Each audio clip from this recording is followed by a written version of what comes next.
Hi, I'm Jenny Hepler, and welcome to this episode of Connect, the live show that connects your challenges with our solutions. Today, we're going to be talking about the cyber-resilient enterprise. As we're streaming live to both LinkedIn and YouTube, please feel free during the show to submit any questions you have in the chat function on either LinkedIn or YouTube. You can find out more about what we do on our website at apmg-international.com. To find out more specifically about cybersecurity, just scan the QR codes that you'll see on the screen during the show. Our guests today are Rick Lemieux, co-founder and chief product officer at ITSM Solutions, Dave Nichols, executive director at the DVMS Institute, Dave Moskowitz, executive director for content development at the DVMS Institute. Thank you all for joining. So let's do some introductions. Dave, thanks for joining and being here today. Can you give the audience a brief introduction of yourself? Oh, hi, Jenny. It's great being with you. Yeah, as you mentioned, I'm Dave Nichols. I'm the executive director of the DVM Institute. And I'm really looking forward to working with David and Rick on this Connect session. Thank you. David Moskowitz, welcome as well. Can you give us a brief background and introduction? Brief background, IT for more years than I care to admit, and the executive director and content architect of the DVMS Institute.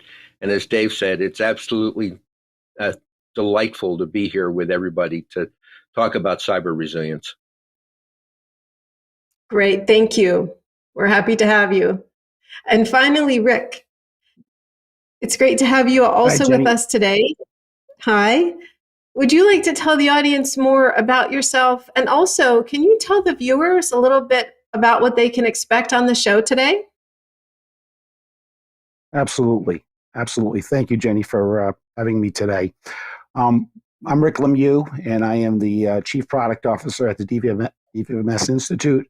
And like David, I've been in the IT and cyber business for a long time. So a lot of, at least for me, valuable experience that I'm hoping to share on today's session. In terms of today's session, the speakers, as both have introduced themselves, are from the DVMS Institute, whose mission it is to help organizations build a culture of creating, protecting, and delivering digital business value. The Institute's vision is focused around teaching organizations of any size how to leverage the NIST cybersecurity framework, their existing business systems, and the Institute's CPD model, which we'll talk a little bit about today, to basically create an adaptive cyber risk management program that's fit for purpose, audible for use, and compliant with government frameworks and regulations. A little bit about the session. This is the first of a 10-part series that we're going to be launching in partnership with APMG. It's focused on helping organizations understand the fundamentals of what it takes to build an adaptive, cyber-resilient digital business enterprise.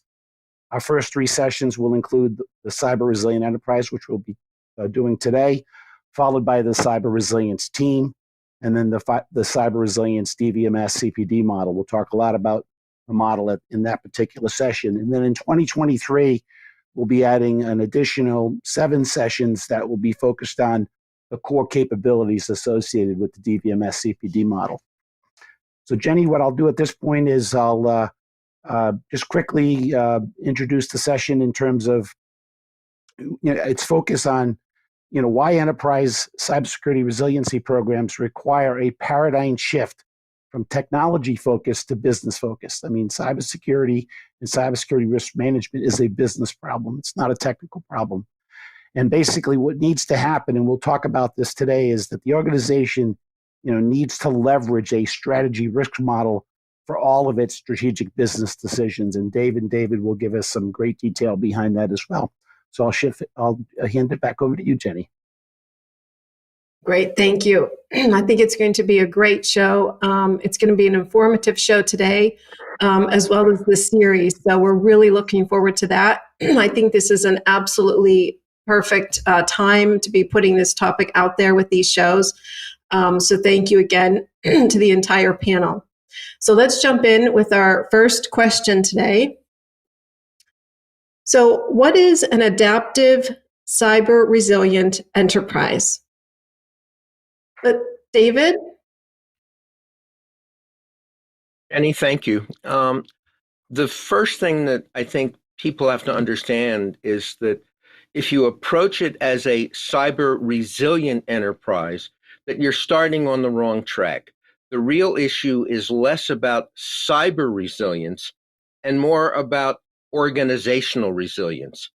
This comes from some of the stuff that we put in our second book, The Practitioner's Guide to Adopting the NIST Cybersecurity Framework. And we talk about it in the context of a system, a whole, W-H-O-L-E, not a whole, H-O-L-E. Systems, if you will, have three characteristics in general. They're resilient, they're self-organizing, and they have some type of hierarchy. To explain that in simple terms, think of us as people. We are resilient. We're resilient to infections. We're also resilient to changes in temperature and other changes in our environment.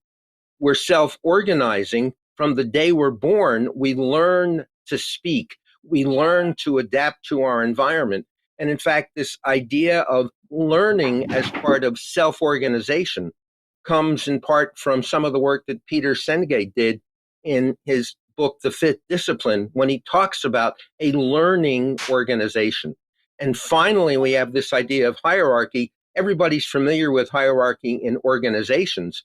And in the human, we talk about everything in our bodies, the circulatory system, the skeletal system, the muscular system is designed to keep the brain functioning. So when we merge these three things as people without thinking or knowing, we just do it. What the organization has to do is take that same holistic approach, looking to resilience as an aspect of learning and focusing on what the issues of this thing that we call managing digital business risk. And that's really the critical issue. And it's the final point that I'll make for a moment. And that is, by focusing on digital business risk, the focus is on the whole.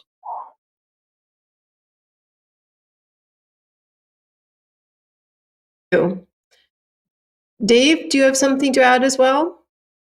Yeah. The original question was about adaptive cyber resilience.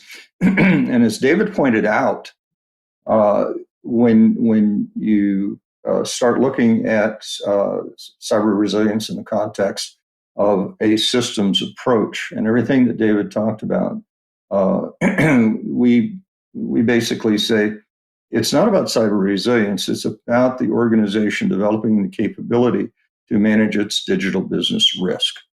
And if that capability is something that the organization develops, then cyber resilience and being an adaptive organization is basically just a byproduct of that capability. Perfect. Thank you. I think that wraps up that question perfectly. So let's go on to our next question.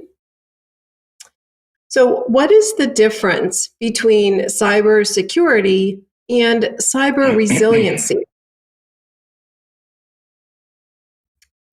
Dave? As I said, to answer your other questions, it's about managing digital business risk. And as Rick mentioned in his introduction, this is really about a paradigm shift. The organizations have to start thinking about creating and protecting value, not creating value and then protecting it later. But in the process of creating value, you need to think about how you're going to protect it at the same time. That means that value and its protection are inextricably linked. So, as we said, that requires a paradigm shift. And the paradigm shift in the way we talk about it and the way we think about it is create, protect, and deliver digital business value to your stakeholders. Okay. And everybody, irrespective of private, government, military, everybody has stakeholders for the value that we create. So you have to start thinking differently. And that's really the key to everything that we're going to be talking about today. Is I refer to as walk around it, look at the other side of the problem, think about it differently. And as Rick pointed out, right, when you shift your paradigm to create, protect, and deliver, guess what? Everything changes. Everything that you think about in the context of cyber resilience, adaptive organization, being able to, as David said, be the whole organization is resilient. Everything changes at that point. It changes everything. What you do, how you do it, how you think about it. Perfect. David, do you have something to add? Yep. I just want to piggyback on what Dave said and what we said in response to the first question. This idea of looking at the difference between, if you will, cyber security and cyber resilience is similar to looking at the difference between cyber resilience, which is siloed, and organizational resilience, which focuses on the whole. The highly adaptive, resilient organization results from taking and developing the organizational capability, as Dave said, to manage digital business risk. So this shift in focus, this mental mindset shift, the paradigm shift from a technology view of cybersecurity to one that focuses on creating, protecting, and delivering digital business value. Once you do that, take the approach to create and protect, not as an afterthought or bolt-on, but something that's done from the beginning, then you end up getting cybersecurity as a byproduct. And that's an important thing to understand. It's whole organization. It's not this siloed technical thing that we have to talk about. Exactly. Thank you. I think we're ready to go on to our next question. How does digital information change the nature of strategy and risk? So before we go to the panel for this question, we do have a video from Roy Atkinson. He's the CEO of Clifton Butterfield, who was kind enough to send in his remarks for this question. So let's have a listen to what Roy has to say. The Institute for Digital Transformation, of which I'm a fellow, defines digital transformation as the integration of digital technologies into a business, resulting in reshaping the organization that reorients it around customer experience, business value, and constant change. So there are some important concepts embedded in that definition. It refers to the integration of digital technologies, not the installation or implementation or provisioning. The technologies become part of the business and a large part of the way business is done. The organization is reoriented around the customer experience, and that implies the employee experience as well, by the way. Business value and constant change. Those are the three things that we're talking about: experience, business value, constant change. So this is not a one and done change, but a constant evolution. Business value is bound up, integrated with the technology. And therefore, any risk to the technology, and that of course includes the associated data and artifacts, therefore represents risk to the business value. And therefore, business value is inextricably bound up with digital assets. So strategy must be inextricably bound to risk. And that's why we talk about strategy risk. While we like to see things done, finished, accomplished, businesses have to be resilient And that resilience requires agility. Strategy risk isn't something that's developed, written, and put in a safe place till next year, but rather continually adjusted, reassessed as new digital value is created through innovation and new threats appear on the horizon. Create, protect, and deliver should be seen as a continuum, not as a project or as an event.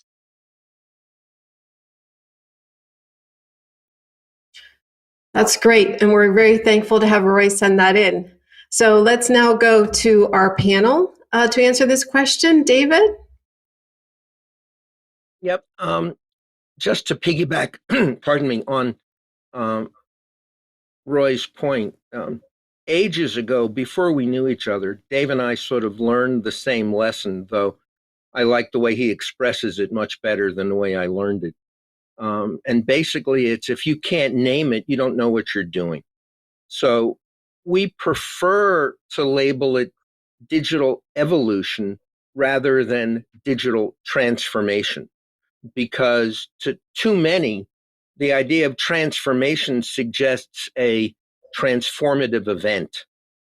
Digital evolution is gradual, and that's a closer representation to reality. But one of the concepts that Roy mentioned is this idea of strategy risk, which Dave and I, in working through what we did to write the 2 books in the series thus far, is started with the idea of strategy in reality in one department and risk in another department. And, and what we said is, as long as they're separated, then there's a disconnect between what the organization has to do. So we said that in reality, what we needed was a single entity that combined strategy and risk. And that's another aspect of looking at the whole, WHOLE, because strategy risk says that it's not risk-informed strategy, it's strategy that is based on and inclusive of risk. And that's part of what an organization has to deal with as it looks toward digital evolution. How are they doing this? Is it, again, the idea of transformation, and something that Roy said, is this notion that we add a piece of hardware or software here, and what we get is we've done it. Well, it's not. It's a continuum, again, as Roy suggested. There's this ongoing process of naming it the right way, doing it the right way.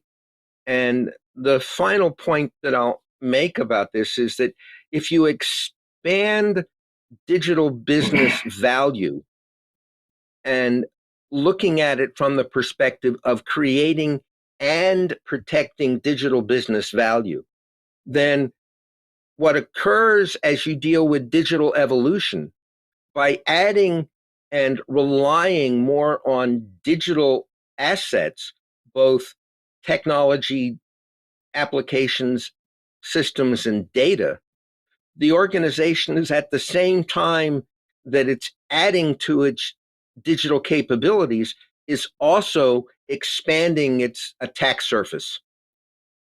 And what that necessitates is a different approach. The idea is one of organizational resilience. So if you take something that Wayne Dyer said, if you change the way you look at things, the things you look at change. And that requires changing the way we think about digital transformation and adding to it this whole notion of cyber resilience as organizational resilience, not something that's just relegated to technology. Excellent points. Dave, do you have something to add? Yeah, I'd like to hop in on a couple key points. As Roy pointed out in his clip, and I like the way he explained what digital transformation is, the integration of the technology with the business. and that it's part of an ongoing thing. Okay, so transformation is continual.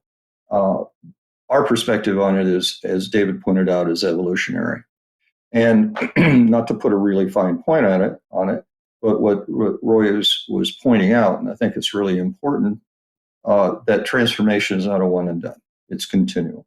So put that in the context of what we do with the DVMS as an overlay, the CPD model as really a representation of a complex adaptive organization. And so when you look at how does transformation change the nature of strategy risk? Well, it doesn't really. We're all talking about the same thing, but from different perspectives. All right, and I think that's the important part concerning what David said and what Roy's clip. The thing that I would like to add is that, getting back to what I said originally, we're talking about an organizational capability to manage digital business risk. And the things that flow out of that are resilience and being able to be an adaptive, innovative organization. Excuse me. And so in that context, and if you take a long view, decade-long view, all right, how long have we been evolving the digital landscape? All right, it goes back to, well, actually sometime in the early 40s. You trace it all the way back.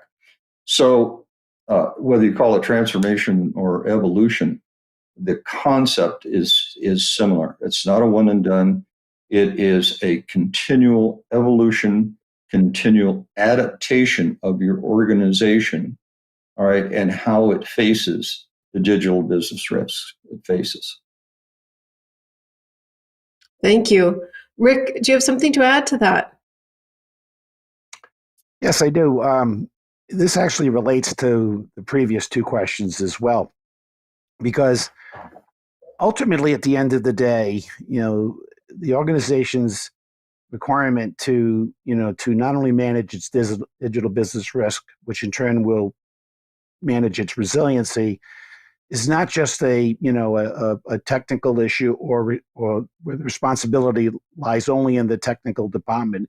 Basically, every employee in a company has a responsibility to do those two things. In other words, to manage digital business risk and to ensure that the organizational resiliency is there and utilized in the event of an attack.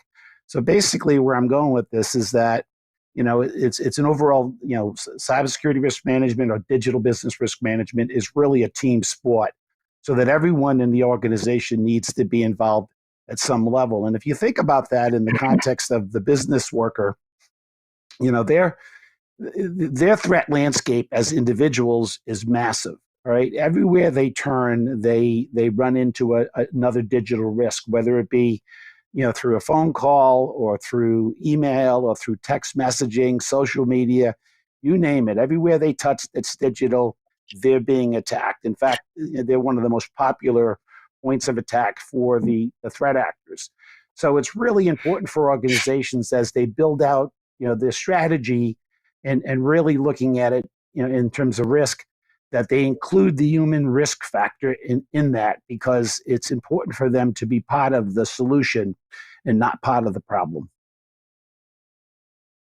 Yeah, completely agree there. It's really everyone's responsibility. And I think that's really a message that's really needs to be sent out at the moment. So thank you for that. David, do you have something to add to that? Yeah, real quickly, just amplifying on what Rick said, the idea of looking at it from a human capital perspective is absolutely consistent with looking at the whole, WHOLE, because the people are part of the system. So it all works together to help deal with cyber resilience, which means people have to be aware of everything that they're doing. That Rick talked about, they go to a coffee shop and use Wi-Fi, the connected refrigerator, all of these are potential attack points, and it can hurt if people aren't aware that it's not just in the office or a work setting where there's a challenge. Exactly. It's no longer just IT that's dealing with this. It's everyone's responsibility. Rick? Yeah, just one final point. I think managing digital business risk as an individual has to become part of the individual's DNA, just like it needs to become part of the organizational DNA. And I think from an individual point of view, the three things that they need to understand is that, by being digital business risk aware, you're not only protecting yourself, you're protecting your family, because everything you do, personally can carry over to your family and to your business. And I think, probably last but not least, but very important, protecting your employment. All right. Because if you are part of the problem and you take down major systems or cause major systems to be taken down, now guess what? You'll probably be looking for a new job. So it has to become part of who you are as an individual. And I think that carries over perfectly into the business environment as well. Well put. Thank you. So let's go ahead and move on to our next question. Before we do, just reminding all of the live viewers out there, thank you for watching. And please submit any of your questions into the chat function on LinkedIn or YouTube, and we'll have the panel answer them today. So our next question is, why do organizations struggle to adapt to this new pace of change? Dave? Well, I think a lot of organizations, and I don't want to use too broad of a brush, but in our experience, a lot of the organizations are stuck in the past. They have, and as I said, it's about, well, let's go create something and then attach some cybersecurity to it. Okay.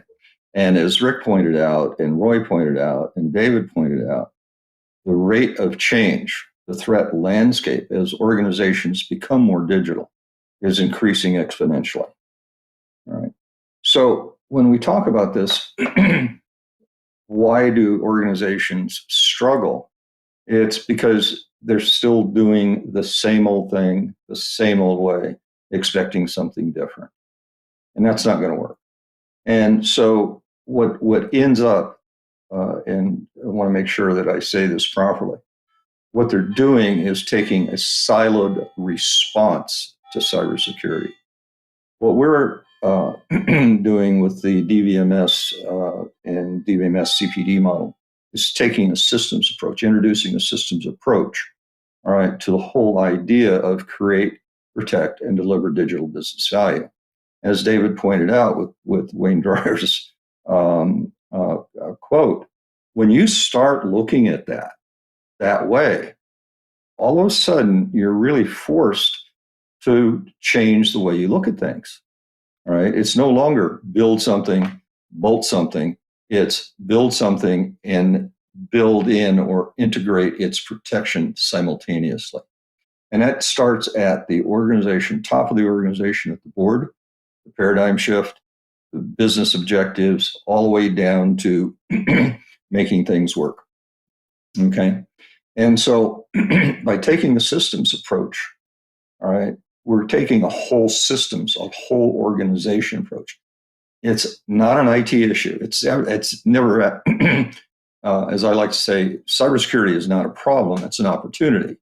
All right. So don't talk about it as a problem in the context of an IT organization. Problem, if there is one, starts at the board. Okay. When you take a systems approach to that, it rationalizes how a complex adaptive system actually starts, as David will probably talk about in our next question. I didn't mean to step on something that he'll talk about. All right, we have to start adapting things. Once you start adapting things, this complex adaptive system that we're talking about, the organization, will over time, and actually will accelerate its ability over time to become highly adaptive and resilient as a byproduct of that. And so our approach is to treat cybersecurity as an aspect of quality. And that may seem strange to people, All right. But once you think about it, okay, once you think about quality as intrinsic aspect of value, all right, again, you're looking at it differently, and the things that you think about then are different. How do I go about protecting that value? How do I and the whole quality issues is you know we can talk about it forever. We don't have forever to talk about it, but it's an interesting thing. Thank you. David? Yep. And as Dave said, we view cybersecurity, and this was just to deal with a brief sidebar. This was one of the things that changed our thinking about working on this whole project, and that is the instant that we thought about cybersecurity as an aspect of quality, we go back to something that Peter Drucker was writing about, almost 50 years ago, in which he said that quality and value are two different sides of the same coin. It was something to the effect that customers pay only for what gives them value. Nothing else constitutes quality. Well, if you look at it from a quality perspective, then we're talking about looking at the whole, WHOLE. That becomes essential because quality isn't something you can bolt on at the end. It's something that you have to design and think about actively from the beginning. It's not bolt on, it's build in. So that the question regarding why organizations struggle to adopt this new pace of change in a digital age is that the change from viewing cybersecurity as a technical endeavor to one that adopts a totally different perspective as cybersecurity as an aspect of quality, that's part of what makes it difficult. That's part of the challenge because it's, if you will, a totally different paradigm than most organizations are used to. The way that they used to deal with, or typically still do deal with cybersecurity, is that it was added as a budget item, given to the IT department, sort of tossed over the wall, if you will, and said, now you go fix it. You make it work because it has to do with all the digital stuff that was part of some arcane lore that nobody fully understood. By taking a quality approach, the organization recognizes or is able to recognize and respond to changes in the environment faster because of this different perspective. Think about what happened and what many people may be familiar with, the Toyota way.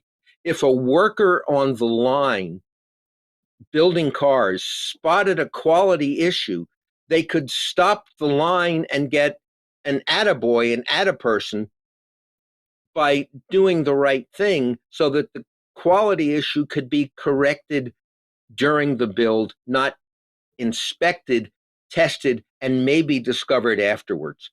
So that this quality approach built in allows the organization to respond to changes in the environment faster, the same way that it allowed Toyota to respond to a defect or quality issue sooner because the line could be stopped, because it could be recognized earlier in the process.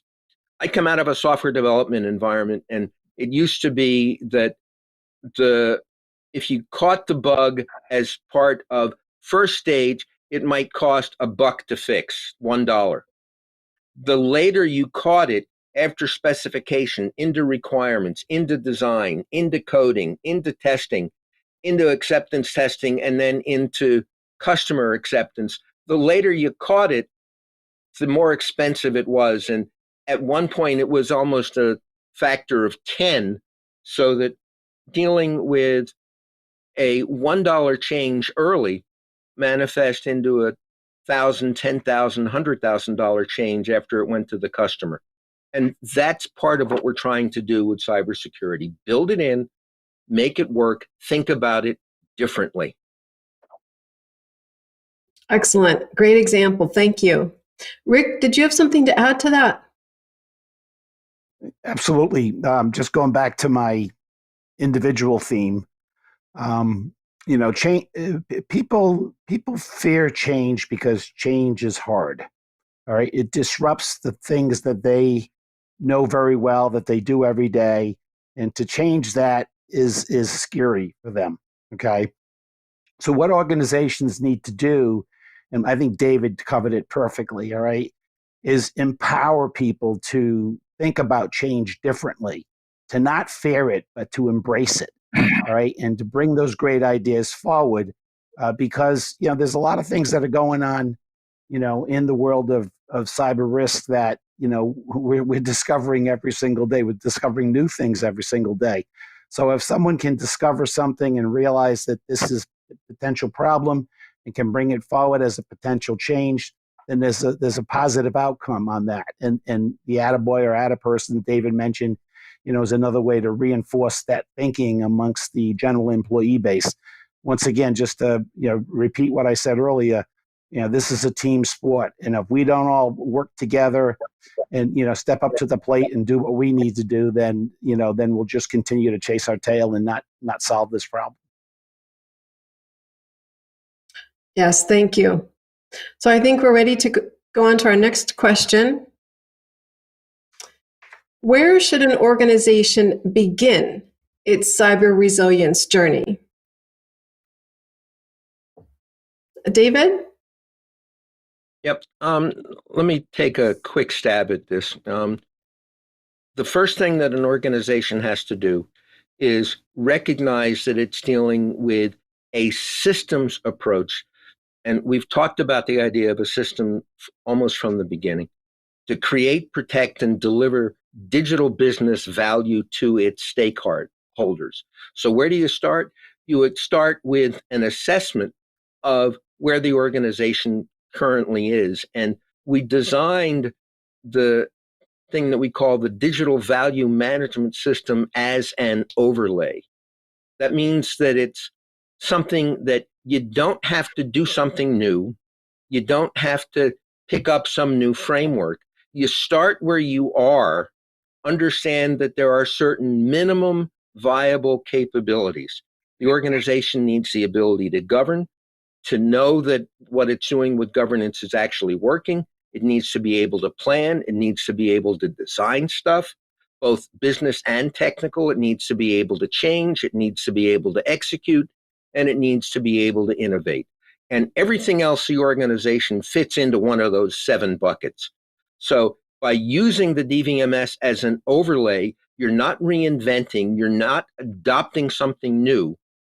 You're looking at the gaps in this minimum viable capabilities to manage digital business risk that allows or enables the organization to create, protect, and deliver digital business value.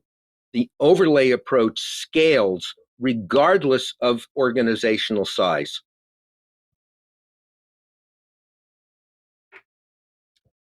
Dave, do you have something to add? Yeah, let's just talk very, very quickly. I have 4 points to make on the gaps David was talking about. When you go through this, right, one of the first things you do, as he pointed out, with using an overlay, identify your gaps.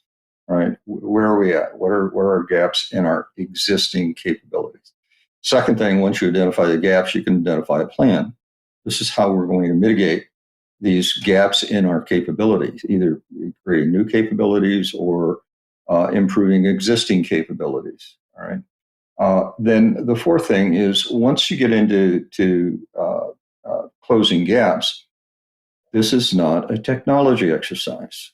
All right. When we talk about gaps and capabilities, it's what are your issues with your people, skills, knowledge, capabilities. All right. Practice. All right. We say practice instead of process. All right, because it's more inclusive of the things that you have to do, and we talk about that in the context of outcomes. All right. If you talk about outcomes, then the processes to get those outcomes are organizational specific. Rick? Just real quickly, in response to both David and David's comments, once you figure all this stuff out, in other words, you've identified your gaps, you've engineered a plan to mitigate those gaps, and trying to do that by leveraging not only the CPD model but also your existing business systems. Then you can work towards developing a model to budget for mitigating gaps or putting in place additional systems that will take care of the things that the current systems don't deal with. But outside of that is once you have everything thought through and engineered, all right, so you have a plan. You can't go into this with, as I think Dave mentioned it earlier, with a Band-Aid approach. Once you have that plan, then and only then can you think about technologies to support that plan. So, for instance, there are solutions in the market today that fall under what they call the integrated risk management category, which would allow you to bring in technology to automate the continual assessment process, the continuing real-time monitoring of your risk posture. So once again, as changes in the threat landscape kick in, you can then make decisions on additional things that you need to mitigate, okay? And you can do that all the way up to assessing your culture and understanding whether those individuals, have the knowledge base they need to be an effective part of the risk management team. So I think technology plays a role, but only after you have figured it all out and put together your plan that the technology will provide the capability to automate a lot of those functions. Important point. David, do you have something to add? Yeah, I just want to fill in a couple of very quick points about the workforce that amplifies some of the stuff that Dave and Rick said. Part of what you have to do is identify the current IT, cybersecurity, and business digital risk approach and the way that they know or treat and understand the aspects of resilience in the context of cybersecurity. Then to deal with this mindset shift that we've talked about, you have to develop a plan that enables the workforce to grasp and apply the fundamentals of digital business, not IT over here and business over there. Look at it from the perspective of integrating strategy risk and where people can get their understand, if you will, the WIFM, the what's in it for me, their own role in determining what digital business risk is and encouraging people to deal with see something, say something, empowering and supporting messengers as opposed to ignoring or shooting them. And that's for some organizations, to piggyback on the point that Rick made about culture. Toxic cultures shoot the messenger. Bureaucratic cultures ignore the messenger. A generative culture encourages the messenger. And that's the cultural shift that has to occur before the organization can deal with looking at what it has to do, which means that what the organization has to do before it does anything else is mitigate gaps at the workforce level before it tries to deal with the capability level. Exactly. Thank you all for those important points to this question. So let's go on to our next one. So this question is, what training and mentoring programs are available to help enterprises become adaptive, cyber-resilient digital businesses? Rick, would you like to take this one? Absolutely. So a topic that's near and dear to me. We've been on this session this morning talking about what an organization should be doing, and for the last 5 or 6 years, we have been working on training solutions and other types of capabilities to help organizations begin their journey of becoming that adaptive, cyber-resilient organization. So what the Institute has done is created a series of publications and accredited certification training programs that are really focused in on, at the most basic level, helping everyone in the organization understand the fundamentals of digital business value. You assume they would already know that, but in a lot of cases they don't, because it's not being communicated within the enterprise. It's risk, the risk associated with that value, the threat landscape that's attacking that value, and the role that things like the NIST cybersecurity framework play in helping organizations create, protect, and deliver that value. All right. So we've developed programs to support the general business population. We have also taken that up one step to focus in on helping those who have the responsibility of convincing the senior leadership that we need to be doing this, and here's why we need to do this, the value it's delivering to the business and protecting the business. And so we've created training programs that allow these individuals who have that responsibility to basically be able to communicate that in a way that demonstrates to the executive team how this investment will improve business applications and employee productivity. The third program that we've developed is really focused around the how to basically engineer the program that Dave and David have talked about today. It ties back to the book that David mentioned, basically a practitioner's guide to adapting the NIST cybersecurity framework to your organization. So that gives the practitioners all of the knowledge base they need to do the assessment, to engineer the plan, to leverage the existing business systems, and then eventually put in place the capability to create an overall culture of creating, protecting, and delivering digital business value.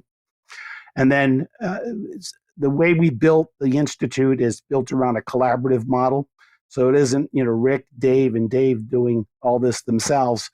We have embraced the community to be part of this. And in 2023, we'll be releasing about 7 new books and 7 sets of associated training programs that will basically be focused in on the specialty areas associated with adopting the DVMS model. So things like governance, assurance, change, design, planning, innovate, and so on. So those will all be follow-on programs that will be contributed to the Institute by external third-party authors. And finally, we are really focused on setting up a community of practice where we can bring more members into this community, more contributors, all helping, contribute to the scheme and the knowledge base and the training programs associated with the scheme. Excellent. Thank you, Rick. We do have some live questions that have come in. So I'm just going to take our live question here. So is there a maturity model that the panel would recommend using as a benchmark to improve organizational resilience over time? Dave? Yeah, we with our program, what we've done is we found one that's close. It was developed by the U.S. Department of Commerce. It was called C2M2. And we liked its approach because it was real clean, real slimmed down. And it was kind of not a lot of wiggle room in it. Basically, it's a 4-phase or 4-level approach. Either don't have a clue, don't know, you're not doing anything. You're starting to do something, you're doing it, and it's documented, and the like in the 4th level, you can prove it. So it's pretty straightforward, it's pretty clean, and the reason we chose it, and we've renamed it the DVCMM, Digital Value Capability Maturity Model, is that it's if you're taking our approach with a minimum viable capability that the organization needs to achieve in order to create, protect, and deliver value, then it's pretty black and white. You're either doing it, and you can prove it. Once you can prove it, you have that capability, you can check it off, you've closed that gap, you have that capability. Excellent, thank you.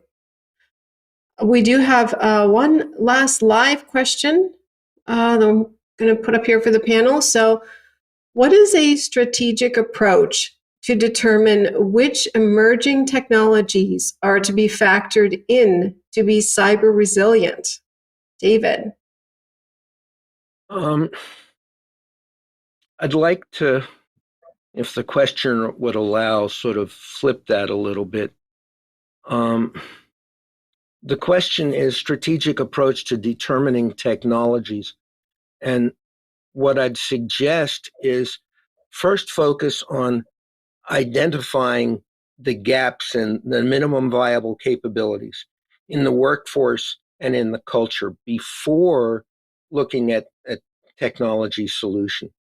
Then adopt technology that fits the organization, not something that's new and emergent, but something that fits what the organization becomes after identifying and addressing the gaps, again, real quickly, in the minimum viable capabilities in the workforce and its culture. Great, thank you. And thank you to our viewers who submitted the live questions. So with that, I'd like to start our wrap up. So I'd like to go to the panel now for some closing comments.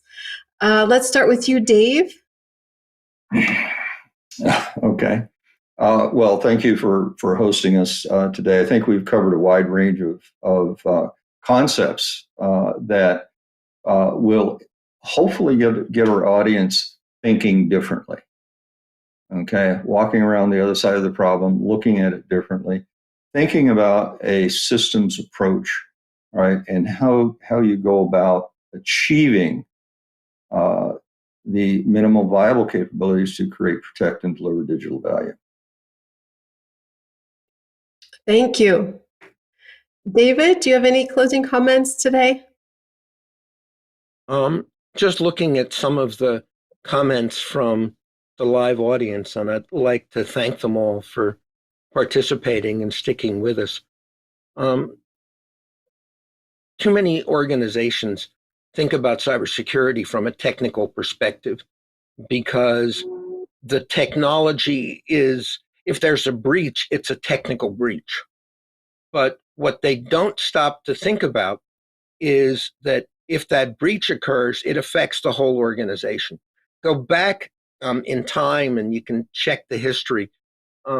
When Johnson & Johnson had Tylenol, before all the safety caps and all the other things, there was a tremendous breach where some vermin introduced poison into Tylenol. Johnson & Johnson's response was not to deal with just the product, the technology, but look at the whole thing from a systemic perspective and say, what can we do to protect our customers? They took a whole systems approach so that today, the safety caps, the safety seals, and all the things that we see on packages every day, the child-proof locks, all of those stem from that single incident that had a ripple effect that nobody even pays attention to today. And that's really the issue that we're trying to address. It's not cyber, it's not technology, it's organizational resilience. You get the cybersecurity as a byproduct of doing the right things the right way. Great points, thank you. And finally, Rick. Well, I'm going to go back to my my personal thing again. You know, at the end of the day, everything we talked about today comes down to people, you know, changing their outlook on digital and digital risk. All right, and that needs to start, you know, at the individual level, so that we embrace this as part of our personal DNA and our professional DNA. But more importantly, it needs to start at the executive level, because within organizations, to create organizational resiliency. Because if the senior leadership has not embraced this as part of the organizational DNA, there is no way it will ever be adopted down into the workforce and into those responsible for driving that digital business value.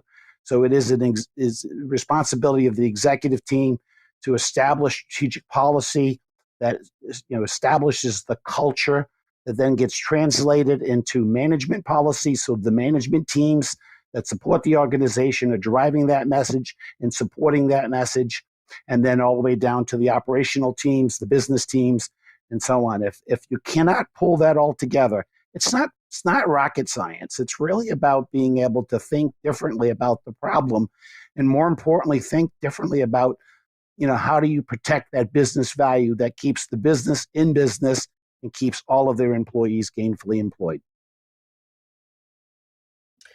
Thank you. And thank you all to the panel for joining today. These were some excellent questions, some excellent answers and points made on a very relevant and important, timely topic. So thank you for everything today, and also for the live viewers for watching and submitting your questions. So with that, I'd like to close today's show. So don't forget to subscribe to our YouTube channel and follow APMG on LinkedIn to stay up to date with our latest news and, of course, our next Connect episodes. In our upcoming shows, we'll be continuing the series on cybersecurity. We'll be talking about the cyber-resilience team and also the cyber DVMS in November. So we're hoping to see you then. See you next time.